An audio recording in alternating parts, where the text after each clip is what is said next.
महाराष्ट्राचे नवनिर्माण सेनेचे नेते प्रकाश महाजन यांनी मुस्लिमांविरुद्धच्या संदर्भात जे काही वात्रटपणा केलेला आहे तो थांबवावा या संदर्भात ऍडव्होकेट सुरेश बापू गायकवाड यांनी मुस्लिमांविरुद्ध बोललेल्या वक्तव्यावरून टीका केली। महाराष्ट्र नवनिर्माण सेनेचे नेते प्रकाश महाजन हे नेहमीच वेगवेगळ्या वादग्रस्त विधानामुळे चर्चेत असतात।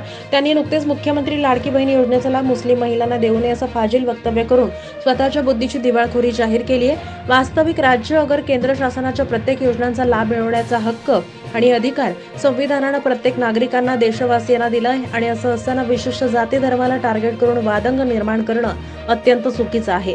प्रकाश महाजन हे नेहमीच आपल्या वादग्रस्त विधानानं अकलेचे तारे तोडत असतात। त्याचे हे लक्षण विकृत मनोवृत्ती दर्शवणारं आहे। त्यांनी आता अशा प्रकारची विधानं करून स्वतःच्या अकलेचे दिवाळे काढू नयेत। यापूर्वी देखील त्यांनी शिवसेनेच्या नेत्यांवर टीका केली होती। त्यांनी आता स्वतःच्या जिभेला लगाम लावावा असा सबुरीचा सल्ला सोलापूर जिल्हा महाविकास आघाडी वकील परिषदेचे मुख्य निमंत्रक ॲडव्होकेट सुरेश गायकवाड यांनी दिलाय।